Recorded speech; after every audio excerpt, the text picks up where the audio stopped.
Nutrition का next chapter, ठीक है। जो न्यूट्रिशन वाला पार्ट है उसमें कार्बोहाइड्रेट देख चुके हैं, वसा देख चुके हैं। अब तीसरा हमारा क्या आ गया, प्रोटीन। तो प्रोटीन क्या है, प्रोटीन हमारे शरीर के लिए कितना उपयोगी है और कितना आवश्यक है। अब देखते हैं जो प्रोटीन है वो बना किससे होता है, वो हमारे शरीर के लिए कौन कौन से अंग में कितने कितने कैलोरी ऊर्जा उत्पन्न करता है 1 ग्राम प्रोटीन में, ये सारी चीजें जानकारी आज लेंगे। जो हमारा प्रोटीन है, ठीक है, प्रोटीन एक जटिल कार्बनिक पदार्थ है। ध्यान देना अच्छे से कि जो प्रोटीन हमारा क्या है वो जटिल कार्बनिक पदार्थ है, ठीक है। अब जिसका गठन कार्बन, हाइड्रोजन, ऑक्सीजन एवं नाइट्रोजन तत्वों के अणुओं से मिलकर होता है। किस किस तत्वों से मिलकर होता है, कार्बन, हाइड्रोजन एवं नाइट्रोजन कि इन तत्वों से क्या बना होता है हमारा, इनका गठन होता है। इन्हीं अणुओं से मिलकर हमारा क्या बना होता है, प्रोटीन। अब नेक्स्ट देखते हैं, शरीर को आवश्यक सभी प्रोटीन का निर्माण 20 प्रकार के अमीनो अम्ल से होता है। जो हमारे शरीर का निर्माण होता है वो कितने अमीनो अम्ल प्रकार से होती हैं, 20 प्रकार से, ठीक है। वृद्धि और अंगों की मरम्मत दोनों कार्यों के लिए प्रोटीन उत्तरदायी होती है। यदि हमारे शरीर की ग्रोथ हो रहा है, वृद्धि हो रही है, हमारे शरीर के अंगों की मरम्मत हो रहा है, उसके लिए कौन उत्तरदायी है, प्रोटीन। अब देख रहे थे जो मनुष्य के शरीर में है, मनुष्य के लिए कितने प्रकार के प्रोटीन आवश्यक है। जो मनुष्य के शरीर में 20 प्रकार के प्रोटीन की आवश्यक होती है, लगभग 20 से 22%, ठीक ना, 20-22 प्रकार की क्या प्रोटीनों की आवश्यक होती है। तो जो 20 प्रकार हैं वो देख लेते हैं। तो पहला आवश्यक अमीनो अम्ल, फिर अनावश्यक अमीनो अम्ल। लेकिन जो हमारा अम्ल होता है वो आवश्यक भी होता है और अनावश्यक होता है। जो आवश्यक है वो कितने 10 प्रकार के जो भोजन के द्वारा प्राप्त करते हैं। जो अमीनो अम्ल हमको प्राप्त होता है वो किसके द्वारा प्राप्त होता है, भोजन के द्वारा। और जो दूसरा क्या है, अनावश्यक अमीनो अम्ल, वो शरीर से ही स्वयं निकल, जो हमारी बॉडी है वो बहुत सारे ऐसे अम्ल, एसिड जो हैं, बहुत सारे एसिड ऑटोमेटिक शरीर हमारा क्या कर देता है, इस तरह भी करता है, बनाता है खुद से। और बहुत सारे अम्ल किससे निर्माण होते हैं, भोजन के द्वारा।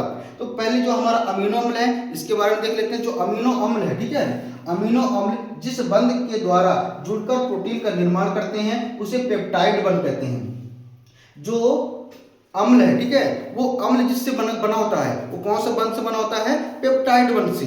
जिन अणुओं से, ध्यान देना, जैसे अमीनो अम्ल जिस बंध के द्वारा जुड़कर प्रोटीन बनाता है, ध्यान देना, प्रोटीन का निर्माण करता है, प्रोटीन बनाता है, वो कौन सा बंध होता है हमारा, पेप्टाइड बंध कहते हैं उसको, ठीक है। अब दूसरा देखते हैं क्या, मानव शरीर का लगभग 15 से 17, कितना, 15 से 17, मानव शरीर का लगभग 15 से 17 ग्राम भाग प्रोटीन का बना होता है। जो हमारी बॉडी होती है वो लगभग 15 से 17% किससे बनी होती है, प्रोटीन से, ठीक है। जो हमारी बॉडी, ध्यान दीजिए ना, जो शरीर बनी होती है वो 15 से 17% किससे बना होता है, प्रोटीन से। प्रोटीन प्रति ग्राम, यदि हम 1 ग्राम प्रोटीन लेते हैं उससे हमको कितने किलो कैलोरी ऊर्जा प्राप्त होती है, 4.2, 4.2 लगभग क्या कैलोरी ऊर्जा प्रदान करती है, किससे, प्रोटीन से। अब देख लेते हैं जो प्रोटीन है हमारा, वो प्रोटीन का कार्य कौन कौन से, प्रोटीन के हमारे शरीर के लिए क्या कार्य करता है। जो प्रोटीन है, प्रोटीन शरीर के निर्माणकारी पदार्थ होते हैं। जो हमारी बॉडी होती है ना, उस बॉडी का निर्माण कौन करता है, प्रोटीन करता है। अब जो दूसरा है उसको देख लेते हैं, यह कोशिकाओं तथा ऊतकों का निर्माण, मरम्मत व विकास करता है। जो हमारी ऊतक होते हैं, जो सेल्सों से निर्माण होता है, उनकी क्या करता है, ग्रोथ करता है, या उनकी मरम्मत, उन ऊतकों का क्या करता है, मरम्मत करता है, कौन, प्रोटीन। अब जो प्रोटीन का तीसरा कार्य है, यह टूटे फूटे अंगों का मरम्मत करता है। जो हमारी प्रोटीन, मान लो हड्डी टूट गई, हड्डी जो टूट जाती है तो वो किसके द्वारा जुड़ता है, बनता है प्रोटीन के द्वारा। मतलब हमारे शरीर में जो मरम्मत का कार्य करता है लगभग सबसे ज्यादा कौन करता है, प्रोटीन। अब ध्यान देना, प्रोटीन सबसे ज्यादा किसमें पाया जाता है, प्राकृतिक रूप से सोयाबीन में सबसे प्रचुर मात्रा में प्रोटीन पाया जाता है। सबसे ज्यादा किसमें मात्रा पाया जाता है, किसमें, सोयाबीन में। इसलिए हमको लगभग ज़्यादा से ज़्यादा सोयाबीन का सेवन करना चाहिए एक लिमिट में, है ना। लगभग हमको डेली 1 ग्राम प्रोटीन जरूर लेना चाहिए ताकि हमारे शरीर में शरीर का जो ताकत है वो बनी रहे, है ना। और हमारा जो प्रोटीन है वो प्रोटीन की हमारे शरीर में कमी ना हो, क्योंकि प्रोटीन से बहुत सारे नुकसान भी होते हैं। अब आगे देख लेते हैं प्रोटीन के कार्य देख चुके हैं। अब नेक्स्ट जो प्रोटीन के कार्य है वो देख चुके हैं। अब देखने वाले हैं क्या हम, प्रोटीन की प्राप्ति, ठीक है। तो प्रोटीन का जो कार्य था वो क्या क्या हमारे शरीर के लिए कौन कौन से कार्य करते थे। अब प्रोटीन प्राप्त कहाँ से होता है ये हमको देखना है। तो जो प्रोटीन की प्राप्ति है उसको 2 भागों में बांटा गया, ठीक है ना, शरीर से और भोजन से।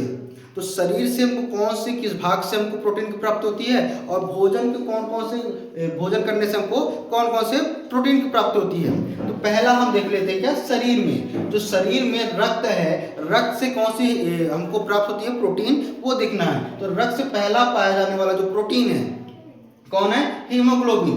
ध्यान देना, ये जो लाल रक्त की कणिकाएं होती हैं उनमें पाया जाता है क्या, हीमोग्लोबिन। जो रक्त में पाया जाता है सबसे ज्यादा पाया जाता है क्या, हीमोग्लोबिन। फिर जो दूसरा हमारा प्रोटीन है वो क्या है, फाइब्रिनोजन, ठीक है ना, फाइब्रिनोजन, ये हमारा क्या है, दूसरा प्रोटीन है। तीसरा हमारा जो क्या है, प्रोथ्रोम्बिन, ठीक है। ध्यान देना, अच्छे दिमाग में बैठा कर लेना, नाम बहुत जल्दी भूलता है इनका। जो रक्त में पाया जाने वाला तीसरा प्रोटीन है वो क्या है हमारा, प्रोथ्रोम्बिन। अब जो इसके बाद हड्डी है, जो हड्डी है हमारा, उस हड्डी में कौन सा प्रोटीन पाया जाता है, कोलेजन। और कोलेजन हड्डी बस में नहीं, हड्डी में तो पाया जाता है, लेकिन जो हमारी पूरी बॉडी है, तो पूरी बॉडी में सबसे ज्यादा पाया जाने वाला जो प्रोटीन है वो हमारा क्या है, कोलेजन। अब तीसरा जो हमारा क्या है, मांसपेशी। तो मांसपेशी में भी दो प्रकार की प्रोटीन पाई जाती है, कौन कौन से, ध्यान देकर रखना, क्या, एक्टिन और मायोसिन। अच्छे दिमाग बैठा कर रख लेना। ये जो हमारा मांसपेशी में है, जितनी भी मांसपेशियां हैं, उन मांसपेशियों में जो प्रोटीन पाया जाता है वो कौन सा होता है, एक्टिन और मायोसिन। इसके बाद किसमें देख लेते हैं हम, भोजन से। अब जो हमारा भोजन है, जो हम लोग ग्रहण करते हैं, जो खाते हैं, उनमें से जो हम गेहूं सब लोग 90 से 95% लोग क्या, गेहूं बनी हुई रोटी खाते हैं। उनमें से कौन सी प्रोटीन होती है हमारा, ये देख लेते हैं। जो हमारा क्या, गेहूं है, गेहूं में जो प्रोटीन प्राप्त होने वाली क्या है, ग्लूटेन, ठीक है। ध्यान देकर रखना, नाम बहुत आसानी से दिमाग में नहीं बैठता इसका। तो क्या हमारा गेहूं प्राप्त होने वाला कौन सा प्रोटीन है, ग्लूटेन। दूसरा क्या है हमारा, गाजर। जो गाजर हम लोग खाते हैं, वो गाजर को कभी तुम लोग काट के देखना, जो हमारी आंख की पुतली होती है ना, सेम दस उसके अंदर की स्ट्रक्चर वैसी बनी होती है। इसीलिए कहते हैं गाजर हमारे आंखों के लिए बहुत फायदेमंद होता है ना।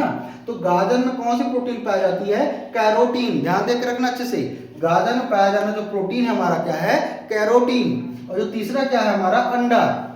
तो अंडा का दो भाग होते हैं, एक सफेद वाला भाग और एक पीला वाला भाग। लेकिन सफेद वाला भाग में अलग प्रोटीन होता है और पीला वाला भाग में अलग प्रोटीन होता है। जो सफेद वाला भाग होता है हमारा किसका, अंडे का। तो अंडे का जो सफेद वाला भाग होता है उसमें कौन सा, एल्यूमिन नामक प्रोटीन पाया जाता है। ध्यान देकर रखना, एल्यूमिन नामक प्रोटीन पाया जाता है किसमें, सफेद वाला भाग में। अब जो अंडा का पीला वाला भाग है, उस पीला वाले भाग में जो हमारा क्या है, बिलेटिन, ठीक ना, जो बिटेलिन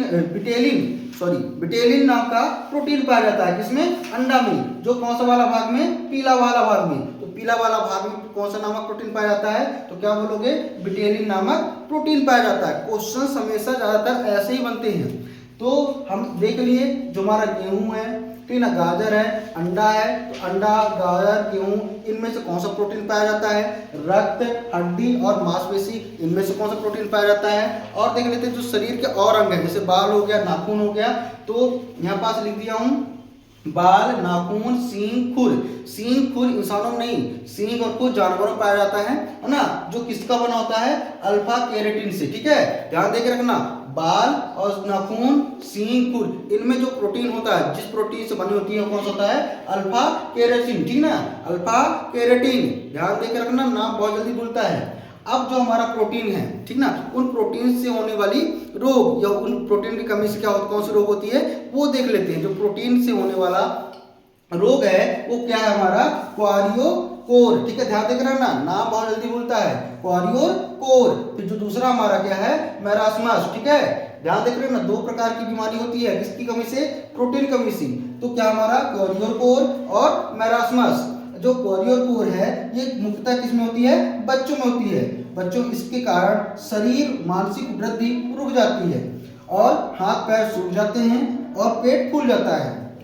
जो हमारा क्वारियोकोर है, ठीक है ना, इसकी कमी से क्या होती है, जो बच्चे होते हैं उनके हाथ पैर पूरा सूख जाएंगे और हाथ पैर सूखने के साथ साथ क्या, पेट बढ़ जाता है। ध्यान देखना ना, पेट क्या होता है, फूल जाता है।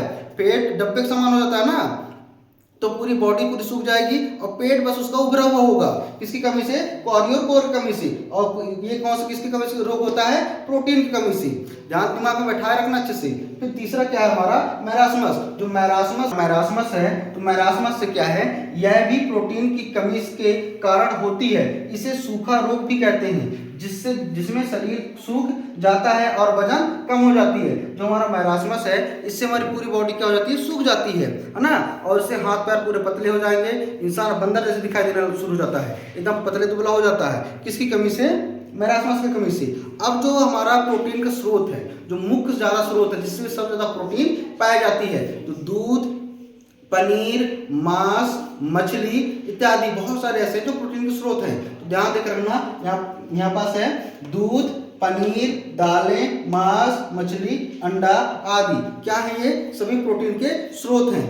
तो आज हम पूरा ये वाला न्यूट्रिशन वाला चैप्टर का क्या देख लिए, प्रोटीन, ठीक ना। अब हमको आगे देखना क्या है, विटामिन। तो आज के लिए इतना ही और शेष नेक्स्ट